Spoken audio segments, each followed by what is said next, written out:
Hello again and welcome back. We are now halfway through our teacher training day. We've had the opening plenary and two talks. There are two talks left and the closing plenary. So I hope everyone's still feeling reasonably fresh. Um, the next talk here in room one will be Iwona Waldzińska. If Iwona is there, she can say hello and I'll do a very brief introduction. Oh, thank you, Estelle, for the comment. Great variety of talks. Yes. Well, you say that. We've had two talks about reading skills so far. Great variety of talks about reading. But it's very nice for you to have joined us. I'm very pleased that so many familiar faces are here with us, so many people from International House. Iwona, I don't really have a very long introduction for you. You've been an enthusiastic English teacher for almost three Very good, decades. very good. So it's maybe a challenge for the listeners to get to know me a little bit better. Well, yes, there is that they can enjoy. We've known each other for quite a long time, actually, haven't we? We've only really met face to face and on chance 10 years occasions. ago, 10 years Yeah, ago, Chris. It yeah, was I really know. It's deep. incredible. So we worked together at the university in Oswiecim, if we can call it a university, and sometimes we would bump into each other in the corridor between sessions so that we could complain about how our students were more interested in their phones than in the lessons. So I imagine things have not changed very much, except for the corridors now being in Krakow. Well, hopefully, something has changed and it has been for the better. Hmm. So you're going to be telling us about the happy brain. I quite like that idea. So Thank I'm you. I'm curious to see where we go with this. Um, I don't know. we've got about 17 participants in the room at the moment. So if you want Mhm. to ask people to contribute, Yes, I as some will. of the other speakers have done, I invite that. That would be fantastic. Um, and yeah, we're about ready to start. Ivona, over to you. Thank you very much. Thank you very much, and welcome everyone. I don't know what you can see, but I am really grateful that Zoom cooperates with me, which is not always the case. I would like to say hello, good morning, good afternoon, depending on the part of the world you are in now. And I would really like to you to contribute to our talk. And I would like to thank you, and I am grateful for the fact that you decided to devote at least part of Saturday just to listen to us. And this is just a very important thing for us that you are here. Before I start talking, I'd like to ask you a question, and you can use the chat box. Has anything positive happened to you during the last hour or for the last hour? Are you grateful for something that has happened maybe today? I cannot see the chat box now. I'll So, read whatever okay. comes up. Mm-hmm. And remember, there are no wrong answers. All the answers are correct, but please come up with at least one idea. Yeah, Ivona, don't say there are no wrong answers until I finish typing because you never Uh, know. so just there will be only one wrong answer, don't worry, and it will be Chris's, okay? So Chris, you are a So, yes, so volunteer. Mhm. Estelle has written, grateful to have the chance to pause and reflect. And I think that's a very good comment, isn't it? Definitely. Perfect, I would say. Yeah. Mhm. I'm grateful to the participants of the teacher training day for coming today. I think Yes, that's good. exactly. I was Mhm. I was almost breaking into a sweat 10 minutes before the first plenary because nobody was even in the waiting room. And I thought, have I sent the email? Did I put the right code in? So the fact people are here right now, that's a reason for me to be grateful. Mhm. Right, and I am grateful for the fact that I have good coffee with me, and hopefully you are comfortable. You have got something to drink, water, tea, coffee. Let's finish here, and just this is something I'm going to come back later on to come back to, and I decided to include this photo because this reminds me of my recent stay in Zadar, Croatia.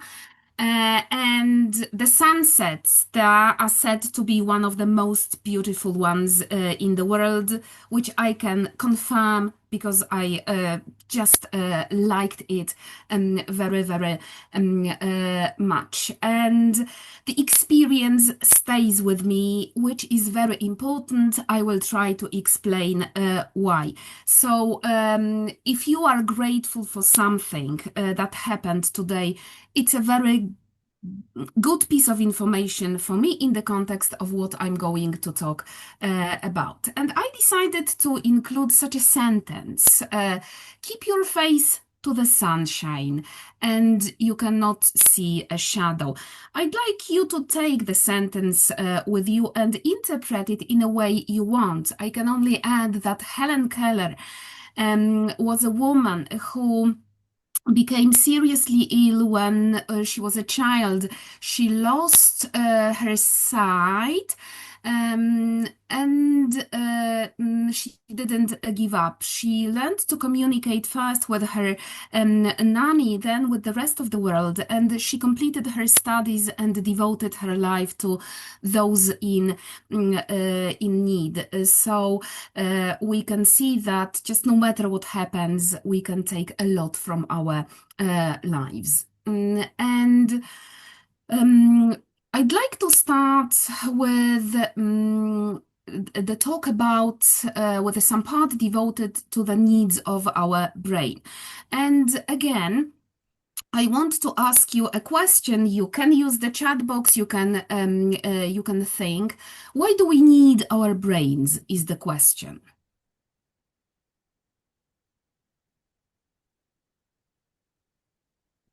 Coming back to your previous question, Bridget says she's grateful for the opportunity to improve herself with your workshops, and Estelle has said that the picture you shared is very relaxing and makes her look forward to the summer.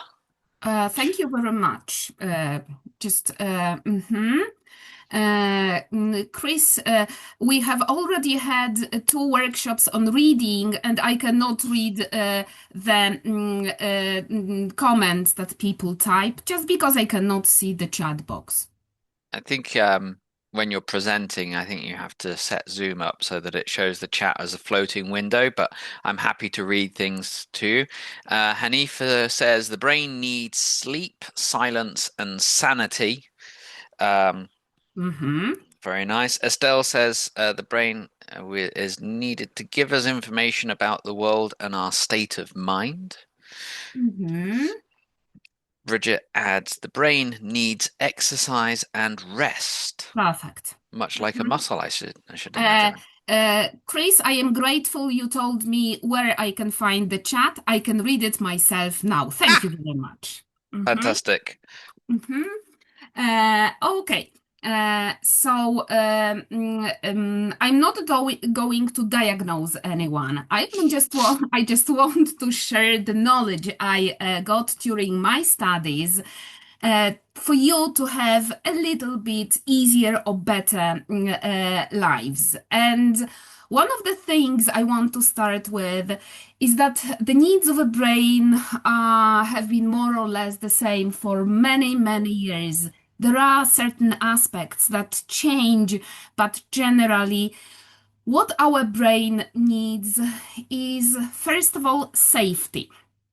I will explain some details in a second. And the next one is satisfaction. And the last one is bonds relationship.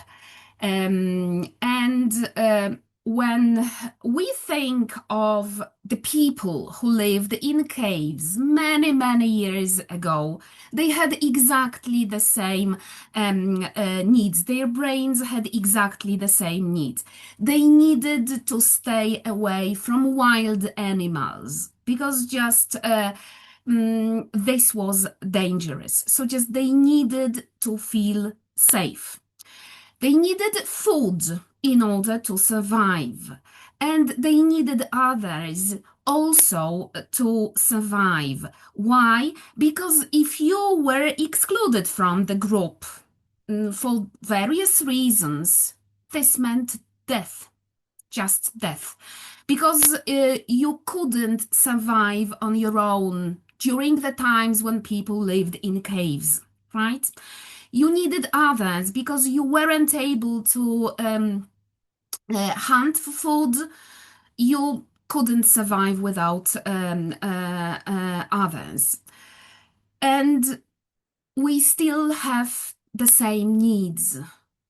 Some other aspects change because we don't need to be afraid of wild animals anymore. We do not expect a wild cat waiting for us around the corner. But we have some other dangers to deal with, not necessarily easier to deal with, unfortunately.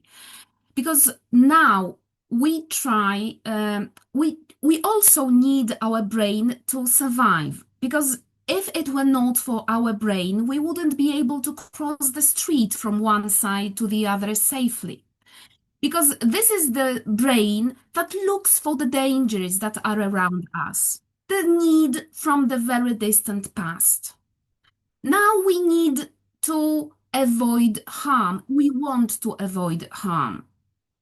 And where do we find this harm? We can find it online. We can find it in face-to-face conversations, because what people do is criticize us, attack us verbally, which is not easier to deal with than any other things. We are afraid of doing certain things because we always feel compared to other people. Why? I don't know, but it may be difficult. When we, after a long day at work, we turn on social media and we still look at people and we feel that they live in a permanent state of happiness. What do we feel? Frustration. What's wrong with me? Nothing. Nothing is wrong with you because happiness is not a permanent state. Our life is full of emotions, the positive ones, the negative ones. What we can see is just a part of their life, but this is what we have to deal with. So much information that our brains have to process. What kind of information did people have to deal with, process, and need? What did they need in order to survive? How to get food, how to prepare it, how to procreate in order to survive. And we have so many things that we see, read, hear, that just our brains are just tired. And some of you, many of you wrote, we need rest, we need relaxation. Yes, we do. So any other threats that you can consider a threat is a threat to our or danger, right? A danger to our brain that we need to avoid. Another need is satisfaction, which in the past just meant mainly getting food. Now we have food, sometimes too much food, because we don't need so much food when we sit all the time for most of the day. But our brain needs rewards, needs satisfaction. So what do we do? Sometimes we eat too much, sweets, snacks, which is not the way. Sometimes we go shopping too often because just we want more and more new things. So one car, another car, one flat, another flat. But it's not only this. We can and we should have gain this satisfaction from just everyday situations. We don't need fireworks all the time. Just something like setting up our own company, something like a walk in nature. This is what also can give and gives us satisfaction. But well, we sometimes forget these things. And maybe the most important thing is the bonds. And I referred to the distant past, but now we have social media. We have 200 friends on Facebook, but sometimes we just say we feel lonely. Why? Because this is the real face-to-face relations, conversations, meetings are the ones which really count. And of course, I'm not going to undermine the role of communicators, technology that we can use to communicate, because that is obvious. But because of the pandemic as well, we just moved from real life to virtual life, which doesn't help us at all. You have probably noticed many times that what people sitting in the same room may be doing is that looking at their phone screens. When you get on a tram or train, people are using their phones. Okay, it's time to listen to your favorite music. There is nothing wrong with it. But I have also found out that students during the break, students sitting in the same room are sending messages to each other instead of talking. So I think this is one of the most important uh, challenges of contemporary education and those involved in education and upbringing. Because what I'm going to talk about does not refer only to schools, but to families, to circles of friends. So we first of all need to feel safe with people we are with and at places we are with. So, for example, what I sometimes do when I have classes online, especially, I try to set up certain rules so that we all feel safe, so that I know that students are on the other side of the screen. So I ask them to react to what I say and what others say, react in a very positive way. So these are the things that we sometimes do at the beginning of the academic school year, that we have kind of rules for our classroom standards, and that's very good. And we should remember about these three aspects as well, so that everyone feels safe. Because bullying is still present at schools. Cyberbullying is just also a problem, I think. So just when students know that we take care of them, our classes can be very different, but it requires a lot of work from us. So first of all, we teachers, parents, we need to think of ourselves and our own needs in order to be able to take care of other people. Mhm. And now again, I will show you three pictures. There will be a brain, of course, because this is the subject matter of my talk. It should be pink, it's red, doesn't matter. Then we have Velcro. I hope you can see what it is and what it works, how it works. And then I have a frying pan. And I would like you to tell me again, chat box is yours, any connection that you can see between these three things. And I need to find the chat. Mhm. Mhm. Mhm. Okay. Stickiness sticks or doesn't stick. Exactly. This is exactly what the point is. Mhm. So, because of the three needs, because of the safety need, so just our brain needs to look for dangers all the time. No, frying your brain is not the best idea. Thank you very much. I didn't think of it. I will include it in my next talk.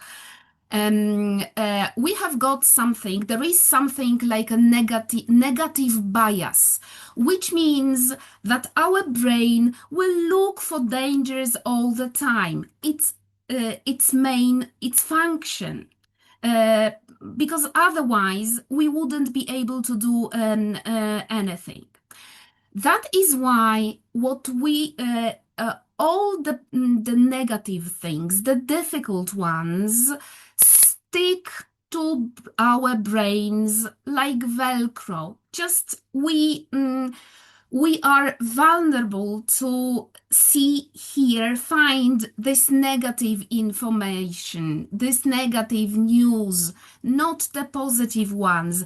This is much more difficult because all the positive experiences just behave, let's say, like Teflon, like a non-sticky surface, which our brain does not want. And that's why it is so important for our brains to concentrate on positive things, whatever they are.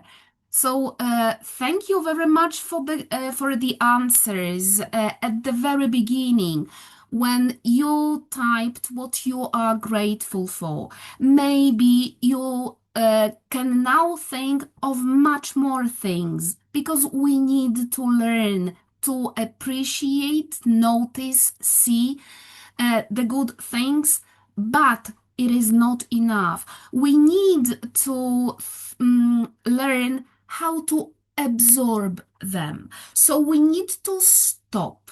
We need to find our own way just to be in this particular situation for a longer time. Sometimes it's just 60 seconds that is enough to have a look at a beautiful sunset, to just stop during the walk in the forest, to appreciate that we still have a number that we can call, because not everyone can choose a number they would like. Why is it so important?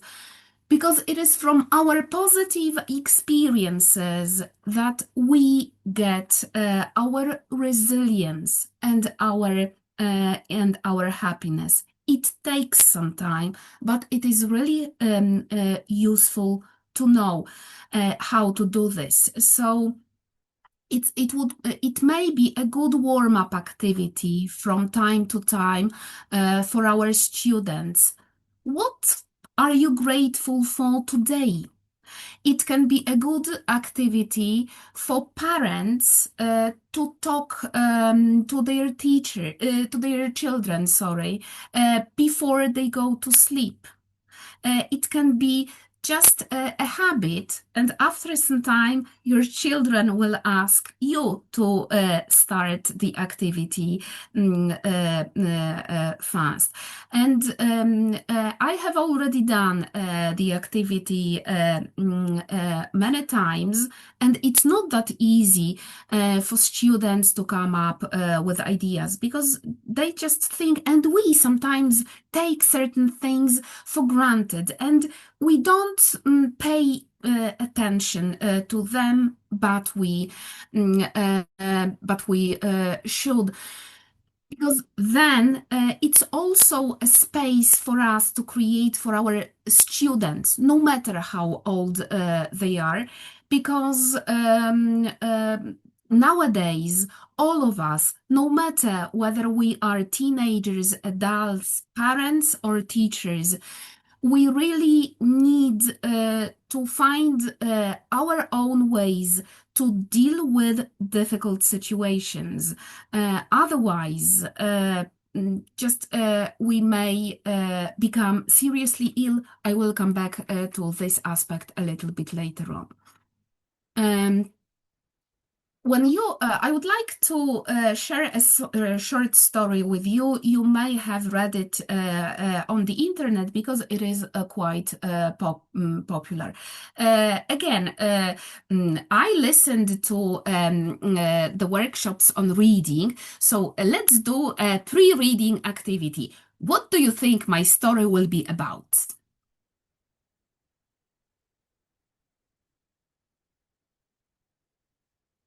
Chat box, which I cannot see, but I am grateful that Chris is here. No ideas. Oh, How here we older? go. Yep, you Mhm. got it already, have you? Yes, how older people can support younger ones? Great. Again, there are no wrong answers. Chris hasn't typed anything yet. Or the other way around. Okay. A perfect answer. Thank you, Chris. Uh, right. Mm-hmm. Uh, okay. If you experience through the entire life, exactly. Um,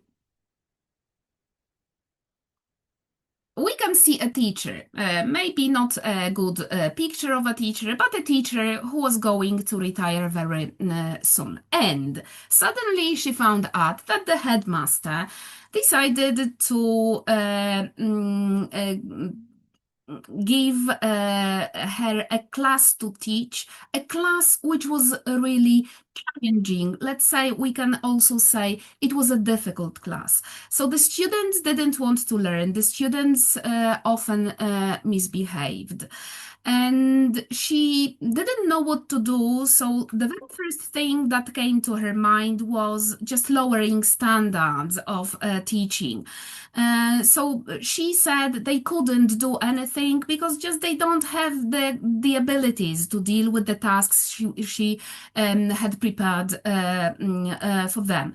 However, this didn't work, and just what she did and what we sometimes do, she started complaining. How could the headmaster have done such a thing at the end of her teaching career, and so on and so forth? This is just the first step to frustration, and just frustration is very often something that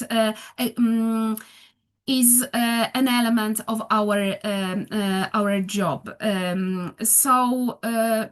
Suddenly she came up with an idea. She decided to go and see the students.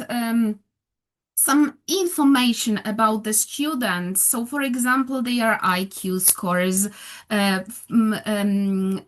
earlier results, just to see what she could have done, she could do to help them. And she was really surprised because when she saw the numbers 121, 128, 130, well, she started to think, and so she said to herself, the things I am giving them are too easy for them. How could why didn't I think about this earlier? And so she decided to start working with them in a completely different way, which was successful, which started to work. And at the end of the year, she was very happy that her students had very good final results. So she decided to reveal her secret, let's say. And she said, so she admitted to looking for the information about the students, and she was very happy to find out that they had so high IQ scores. And what the headmaster said was, I'm really happy that you are successful, but these weren't their IQ scores. These were the numbers of their school lockers. Okay? So sometimes our attitude is what really matters. So when the teacher changed the attitude, uh, this helped because sometimes when we say to our brain, nothing can be done, I won't be able to do this, our brain will act accordingly because just it our brain treats it like a danger. So I think that sometimes we just label our students, oh, we can't do much with them. Oh, at least let's survive until the end of the year. And I know it's difficult. I have been a teacher for almost 30 years, so I know what it is like. But I would like what I am doing now is help teachers to have better lives at work as well, because just what we aim for is the so-called flow. So such engagement and involvement in something that we totally forget about the world around us. And it turns out that, oh, my students told me, is this the end of our class? Yes, it is. When you are engaged, you don't feel the time fly. And I would like to wish all of you to experience this flow as often as possible. And another thing that I consider very important, I cannot change the slide, uh, is the skills, the key future skills. And some of the presenters have already mentioned them. I listened to the workshop in the other room, and Zoe, I think, was talking about key future skills for young learners. And I took them from the World Economic Forum report, which they publish after the end of at the end of the forum. So just the report is available online. You can find it. And I'm not going to discuss all of them because this is not the point. And there are certain skills that we cannot question nowadays.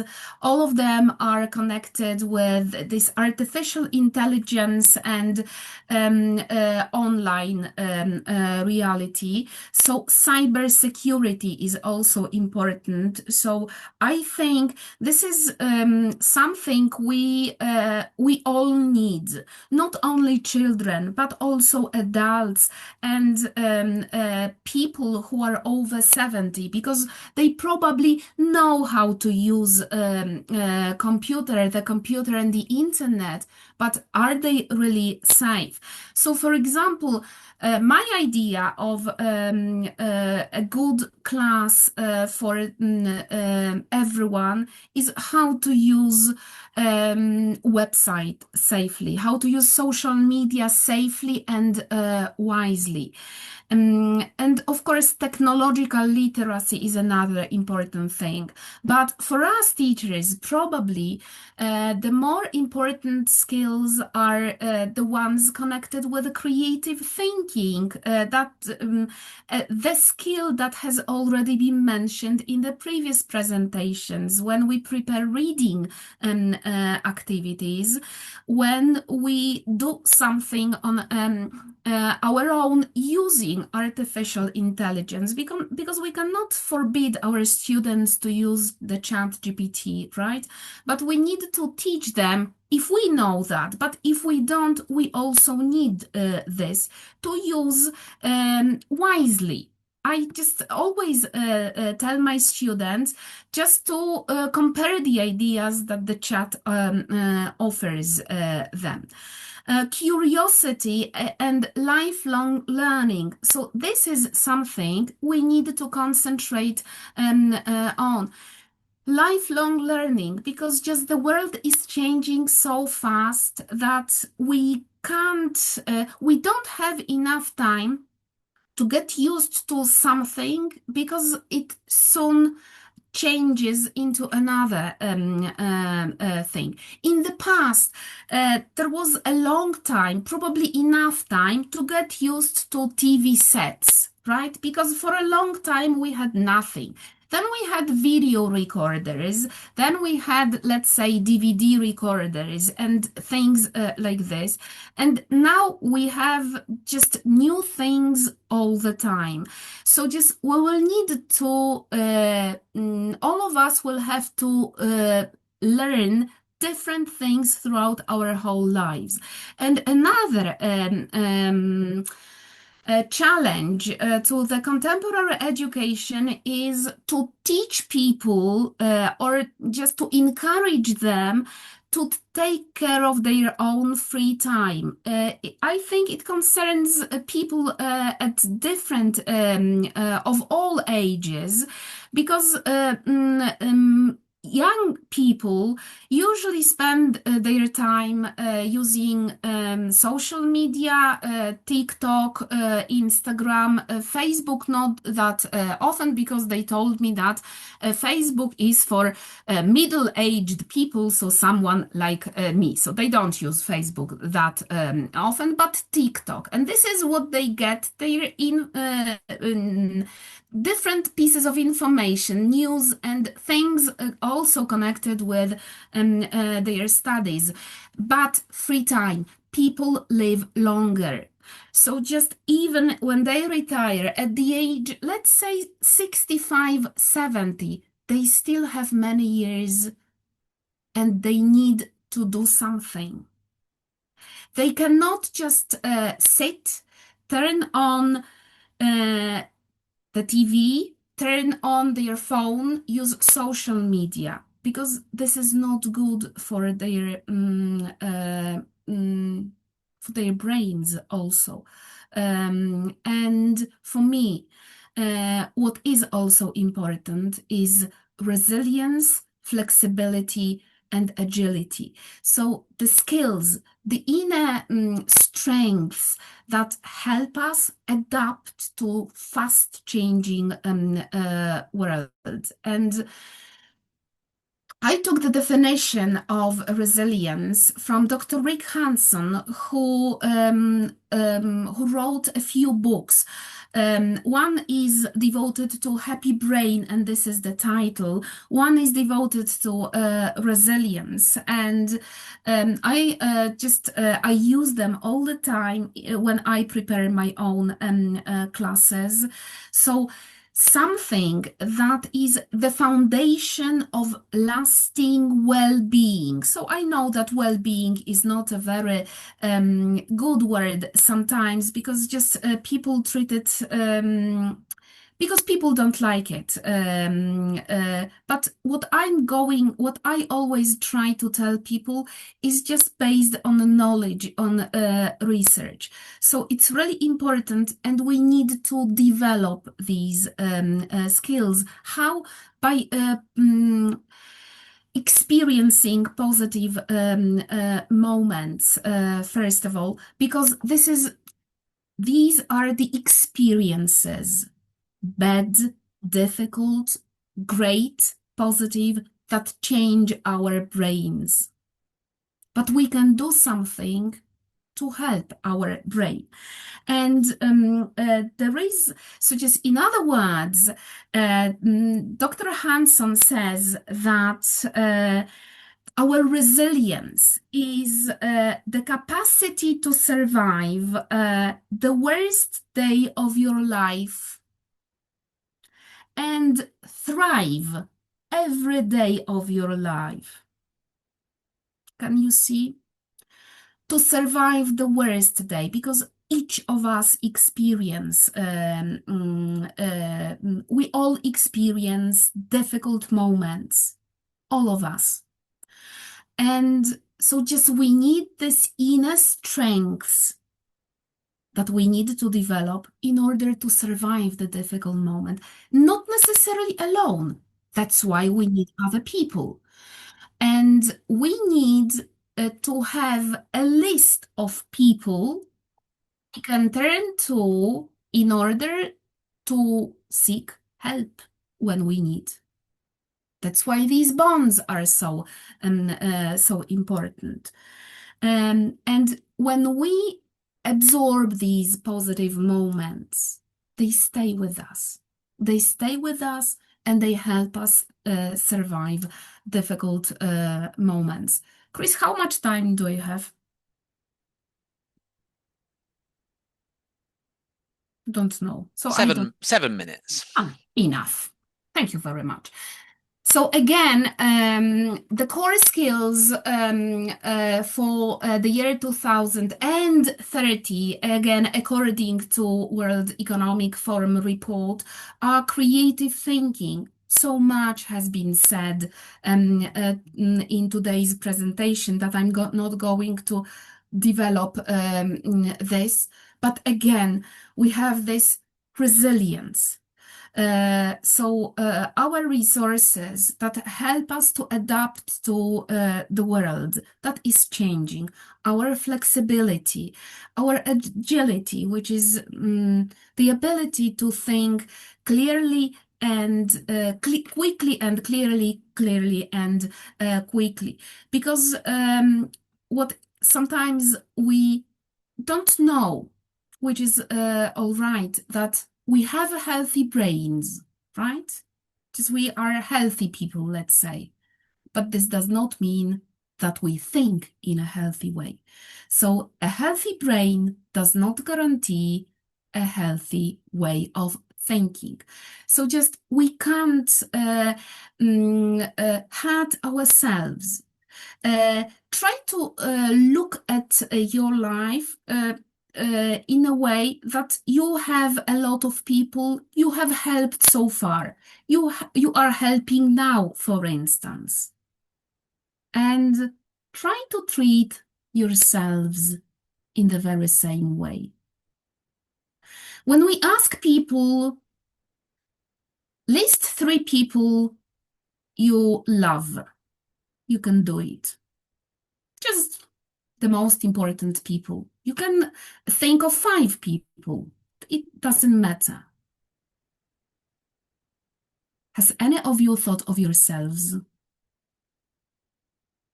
We need to start to love ourselves, because this is just the key to a better life. Why am I talking about this? Because according to World Health Organization, by the year 2030, depression will be the most often diagnosed disease. We have already so many people diagnosed with this. How many are there that we don't know that they suffer? And the only thing we can do is to help this person to find a specialist because we may not be able to deal with this serious condition, no matter how hard we try. Because when, okay, we are grateful, we start to notice very small little things, and a person who suffers from depression just will tell us, I don't believe you. It doesn't work. It gets on my nerves. I don't want this. Okay, just medicines, a therapy. But uh, when it's now the year 2025, so a lot of students, university students, suffer from mm, depression. They are in a very bad mood. They can't concentrate. And this is what I think the main challenge of the education is. So, because we all need to start to take care of ourselves and our brains, because our brains are not to think. We don't need them to think. Okay, we think, and all the thinking processes take part in our brain, not only in our brain, in our nervous system, let's say, but we need our brains to survive. We need to fulfill the needs of our brain. That's why we need them to survive. So I would like to leave you with one question more. What is it that you plan to do with your one wild and precious life? And that is all I prepared for you. But just I would like you to take care of your brains and enjoy the weekends. Maybe a walk. I have my own brain here with me, which I always look at and think of it. Thank you very much for your patience. And Chris, over to you. Thank you very much, Iwona. That was a very refreshing talk and hopefully reasonably inspiring. We should think about ourselves and our own mental well-being a little bit more than we do, especially as teachers, where we put so much of ourselves into our lessons and we give so much of ourselves to our students. I think these were very wise words